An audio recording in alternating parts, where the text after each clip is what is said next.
लोकहानौ चिंता न कार्य निवेदितात्म लोकवेदत्वात्। नमस्कार मित्रों। ये जो सूत्र है ये नारद भक्ति सूत्रों का 61वां सूत्र है जिसे हम आज गहराई से समझेंगे। तो आइए सबसे पहले इसके अर्थ को समझते हैं। तो जो सूत्र वो कहता है, लोकहानौ चिंता अर्थात लोक हानि की चिंता, न कार्य अर्थात कार्य नहीं है, निवेदित आत्म अर्थात स्वयं अर्पित कर चुका है, लोकवेदत्वात् अर्थात लोक ज्ञान को। तो यहाँ पर नारद मुनि कहते हैं कि भक्ति करने वाला जो है उसका लोक हानि की चिंता करना कार्य नहीं है, क्योंकि वह स्वयं को अर्पित कर चुका है और इस प्रकार से लोक ज्ञान को भी अर्पित कर चुका है। तो ये जो बात यहाँ पे है वह कुछ इस प्रकार से है जो कि कई बार जो है लोगों की समझ में नहीं आती। कि देखिए, हम यहाँ पर देखते हैं कि लोग कई बार ये बोलते हैं कि अरे संसार में ये खराब है, वो खराब है, संसार को ऐसे ठीक कर सकते हैं, संसार को वैसे ठीक होना चाहिए। आजकल तो लोगों का बड़ा ही जो है बुरा बुरा व्यवहार हो गया है और जी ज़माना ख़राब हो गया है। तो लोग जो है उसको लेकर के फिर चिंता भी करने लगते हैं, कहते हैं अरे यार संसार ऐसा हो रहा है, संसार वैसा हो रहा है, इसको ठीक करना चाहिए, इसको वैसा करना चाहिए, ऐसा करना चाहिए, वैसा करना चाहिए। तो यहाँ पे नारद मुनि कहते हैं कि उस प्रकार की चिंता करने का जो कार्य है वह भक्त का नहीं है। क्यों नहीं है? क्योंकि वह अपने चित्त को ईश्वर को अर्पित कर चुका है। तो उसमें अब जो है वो अधिकार खो दिया है कि वह स्वयं से जो है कुछ बोले कि संसार को ऐसा होना चाहिए, संसार को वैसा होना चाहिए। भाई देखो, आपका जो मन है, चित्त है, उसमें आपकी बुद्धि जो है वह उसका ही भाग है, आपका मन उसका ही भाग है और आपके विचार जो हैं वह सब उसके ही भाग हैं। अब यदि आपने अपने चित्त को भगवान को अर्पित कर दिया तो फिर वो आपका थोड़ी ना रहा, हो तो भगवान का हो गया, ईश्वर का हो गया वो।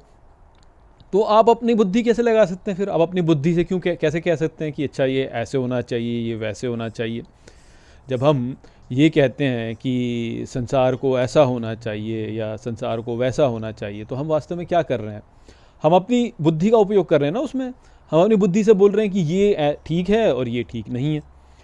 तो यदि हम अपनी बुद्धि का उपयोग कर रहे हैं तो हमने अपनी बुद्धि जो है वो अर्पित थोड़ी ना की भगवान को, हमने तो अपनी बुद्धि अपने पास में ही रखी।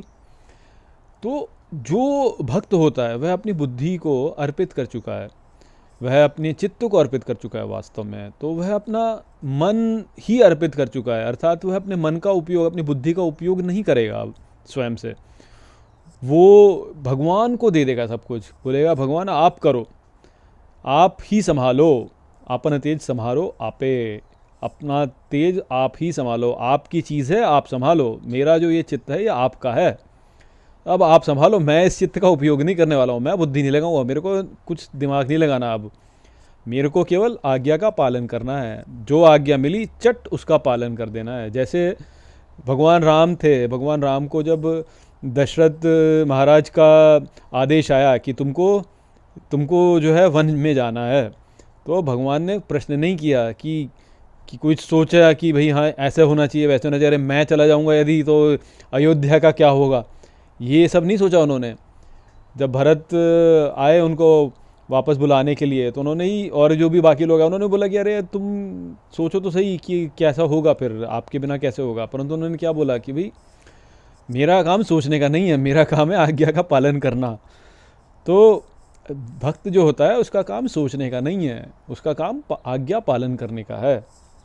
तो लोक हानि की चिंता करना उसका कार्य नहीं है कि भाई क्या होगा, संसार में क्या होगा, दुनिया यहाँ जा रही है, दुनिया वहाँ जा रही है, लोग तो आजकल ऐसे करने लगे, लोग वैसे करने लगे, तो संसार का क्या होगा, दुनिया कहाँ जाएगी, भाई इतनी आबादी बढ़ गई तो क्या होगा, देश फट जाएगा, इस प्रकार की चीज़ें नहीं सोचता है वो।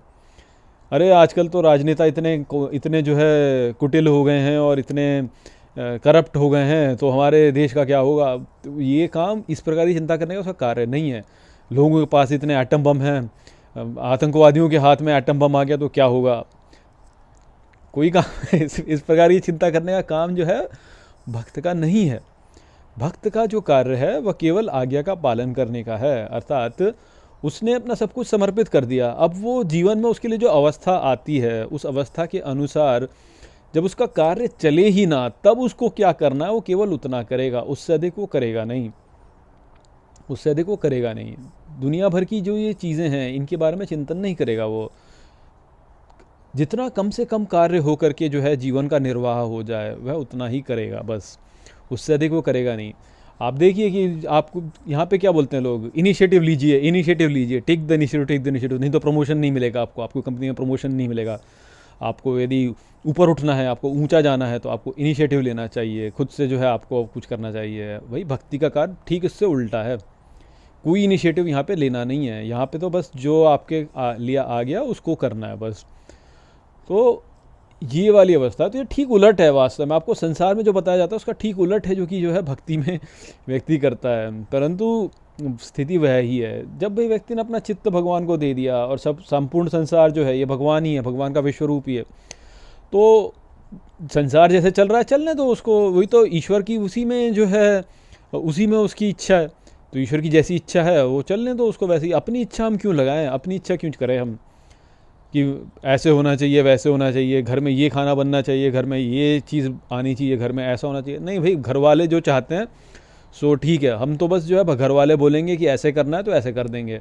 घर वाले बोलेंगे कि सोफ़े को यहाँ लगाना है तो यहाँ लगा दिया। घर वाले बोलेंगे कि जो है खिड़की जो है इस कलर की होनी चाहिए तो खिड़की इस कलर की होगी। घर वाले बोलेंगे कि टीवी इस ब्रांड का आना चाहिए तो भाई इस ब्रांड का आ जाएगा। घर वाले बोलेंगे कि खाना आज ये वाला बनना चाहिए तो ये वाला खाना बन जाएगा।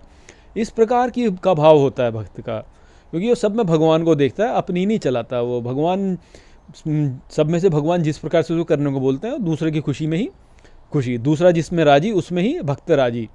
इस प्रकार की अवस्था होती है भक्त की, अपनी नहीं है उसको चलानी।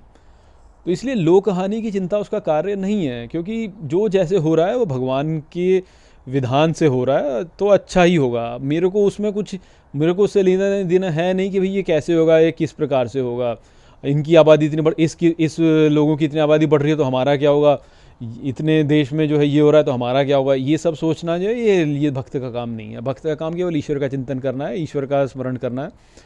ईश्वर स्मरण, ईश्वर स्मरण, ईश्वर स्मरण। यदि कोई कार्य आ गया तो उस कार्य को कर दिया और फिर ईश्वर स्मरण में लग गया, भगवान के भजन में लग गया, बस यही है भक्त का कार्य। तो वो संदेश था वहाँ यहाँ पर इस सूत्र में। आशा करता हूँ कि मैंने इस सूत्र को आपको अच्छे से समझा दिया होगा। चलिए इसी के साथ इस वीडियो को यहीं पे समाप्त करते हैं। नमस्ते।